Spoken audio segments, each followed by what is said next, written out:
You're 16 years old. You live somewhere in the United States. Maybe it's a neighborhood in Chicago where the winter feels personal, like the cold has a grudge against you specifically. Maybe it's a street corner in Los Angeles where the sun shines on everyone equally, but somehow never warms the people who live there. Maybe it's a small town in Texas, close to the border, where everybody knows what goes on, but nobody says a word out loud. It doesn't matter exactly where.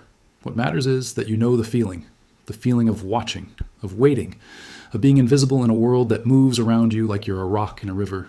You grow up hearing their name whispered in the streets, not shouted, never shouted. Names like that don't need volume. They carry weight on their own. You hear it in the way your neighbor changes the subject when someone mentions a corner. So you hear it in the silence that falls over a room when the wrong car rolls slowly down the block. You hear it in the way your mother tells you to come inside before dark, not with fear exactly, but with a kind of practiced resignation, like she already knows how the world works and she's just trying to keep you inside it a little longer. You learn early that there are two kinds of people in your world. The ones who move through it quietly, carefully, eyes down, working jobs that barely cover the rent, hoping that smallness will protect them. And the ones who walk like the sidewalk belongs to them. The ones who don't wait, the ones who take. You tell yourself you're not like either. You tell yourself you're something else, something that hasn't been named yet. Tonight, they notice you. It doesn't happen the way you imagined it would. There's no dramatic moment, no confrontation, no test of courage under a streetlight. It's simpler than that, and somehow that makes it more dangerous. Someone you've seen around, someone a few years older with a calm face and clean shoes, just looks at you, really looks at you, like he's reading something written on you that you didn't know was there. He nods, says your name, asks how you're doing like he already knows the answer. They give you a choice. Join them, or stay a nobody forever. You know it's not really a choice, not because they'll hurt you if you say no. It's more subtle than that. It's that you've already been saying yes in 100 small ways without knowing it, every time you watched and said nothing. Every time you understood something you weren't supposed to understand. Every time you felt that pull, that gravity, toward the center of something real and dangerous and alive. You've already been leaning toward this door for years. Tonight someone just opened it. You say yes. And that's when your old life ends.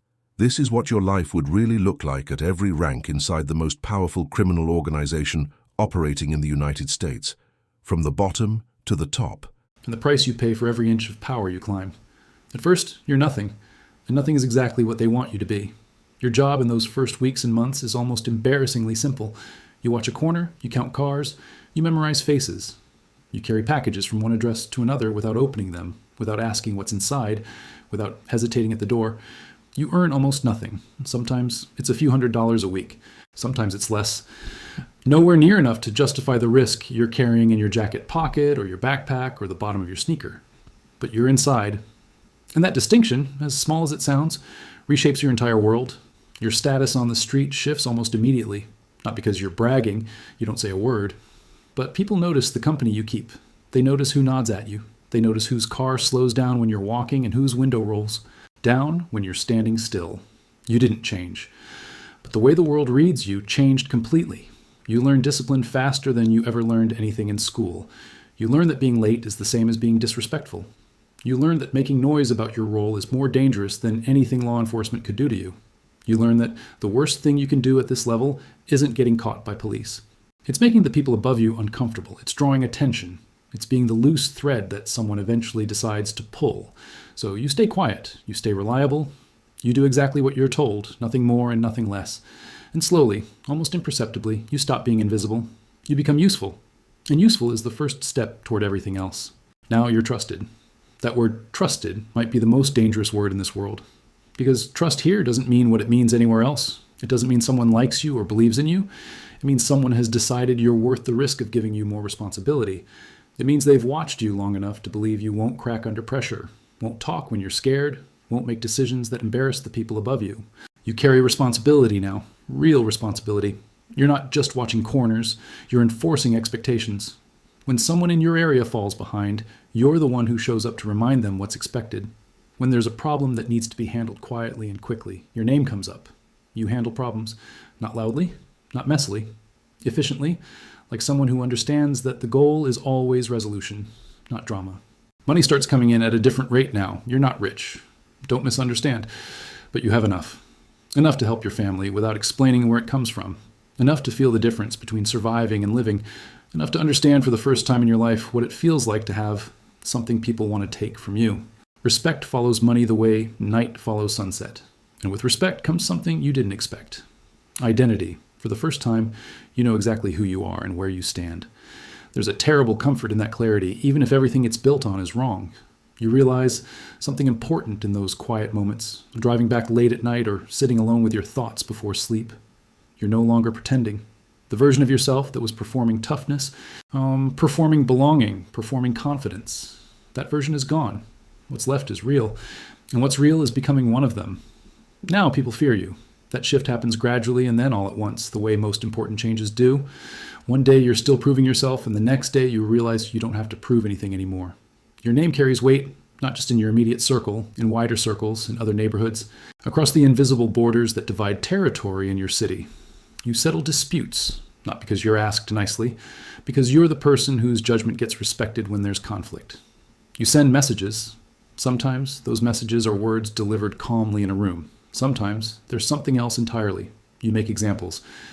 And making examples is the loneliest job in any organization because it requires you to shut off the part of yourself that hesitates, the part that remembers that the person in front of you is a human being with a history and a family and a reason they ended up here just like you did.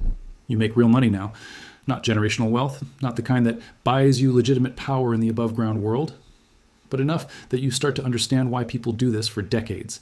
Enough that going back to anything else starts to feel genuinely impossible. Not just psychologically, but mathematically. The legal world doesn't pay what this world pays. And the legal world doesn't give you this. But every move you make creates enemies. That's the part no one explains clearly when you're coming up. Power in this world is not a resource that expands. It's a fixed territory, and everyone who respects your name also, somewhere underneath that respect, resents it. Because your name takes up space that could belong to someone else. Your reputation is someone else's ceiling. And enemies in this world are patient. They don't announce themselves. They wait. Now you control territory. Let that word land for a moment. Territory. A piece of geography that generates income, that carries your name, that requires management the way any business requires management. Except the compliance mechanisms are different. The HR department is different. The consequences for failure are different. People report to you. You have soldiers under your command who look at you the way you once looked at the people above you. And seeing yourself reflected in their eyes teaches you something uncomfortable about ambition and myth-making, and the stories we tell ourselves to keep moving forward. You manage money at a scale that requires actual organizational skill. You give orders that ripple outward and create consequences you sometimes don't see for days or weeks. You decide who rises and who disappears. That last responsibility is the heaviest one, because disappear can mean many things in this world. Sometimes it means someone gets pushed out quietly. Sometimes it means something permanent. And the weight of those decisions doesn't go away when the decision is made. It accumulates. Power changes things. It changes how you see people, as assets or liabilities first, and as human beings second. It changes how you sleep, lighter, with one part of your brain always running background calculations on who in your circle might be flipping, might be weak, might be building something behind your back. You trust fewer people, not because you've become paranoid, although you have, but because experience has taught you that trust is statistically expensive. Every person who knows your business is a potential leak. Every person who depends on you financially is also someone who would benefit from your fall. You start wondering who's planning it, because someone always is. Now you run everything, and everything is exactly as large as it sounds. The money at this level is insane. Not in the way people imagine when they watch movies about this life, but in the structural sense, the way it moves, the infrastructure it requires, the number of people and systems and relationships that exist to generate it and protect it and clean it. You are no longer someone who handles things personally. You are someone who makes decisions that others handle. That distance doesn't make you less responsible. It makes you more powerful and somehow more isolated simultaneously. The influence is real in ways that extend far beyond the streets. Politicians know your name, maybe not publicly, maybe not in ways that could ever be documented, but they know it. Businessmen know it. Law enforcement knows it. You exist in a strange twilight zone where everyone in power knows you're there, and almost everyone has made a calculation about whether to fight you or accommodate you. Many have chosen the latter. Rivals fear your reach. But fear and respect at this level are almost indistinguishable, and neither one is stable. Fear motivates compliance, and it also motivates desperation. A rival who fears you enough is a rival who's thinking about removing the source of that fear. You know this because it's how you think about the people above you who came before. Here's the truth that nobody who wants this life wants to hear. The higher you climb, the fewer people you trust. And the fewer people you trust, the more alone you become inside the empire you built. the empire that was supposed to prove something to the world, to your neighborhood, to the version of yourself that was 16 years old and invisible on a cold street corner waiting for someone to see him. Everyone wants your spot. This is not paranoia. This is structural reality. The spot you occupy exists because it generates power and money. Those things have gravity. They pull people toward them. The people closest to you, the ones who helped you get here, the ones who know you best, are also the ones most positioned to take what you have. This is the fundamental irony of reaching the top. The climb creates the very conditions that make staying there almost impossible. And in the United States, power always has a price. You wanted power. In those early days on the corner, power was the whole point. Not money, not even respect. Though you wanted those too. What you really wanted was to matter, to take up space in a world that kept trying to make you small, to have a name that meant something, to walk through your world and feel it acknowledge you. You earned respect. Slowly, painfully, through choices that cost you pieces of yourself you'll never get back. Through moments you replay in the dark hours before dawn, not because you regret them exactly, but because they live in you now, and they change the texture of everything. You earned it the only way you knew how, completely, permanently. You built an empire, block by block, relationship by relationship, decision by decision. An empire with its own economy and its own laws and its own geography and its own history. Something that will outlast you, which is both the achievement and the warning. But in this world, there's only one way out. You know this. You've always known this. The door that opened when you were 16 doesn't open from the inside. The exits in this world are limited, and none of them are clean. Through testimony and relocation, and a new name in a new city, and the permanent feeling of being erased, some get out through retirement that nobody really believes in, and that creates its own kind of permanent exposure. Some get out the final way, the way that gets whispered about the same way your name once got whispered on those streets, with a kind of awe and dread and the understanding that this is simply how this world works. You wanted power. You got it. Every single ounce of it. And now you understand the thing they never tell you at the beginning. The empire was never yours. You were always just holding it for the next person willing to pay the price.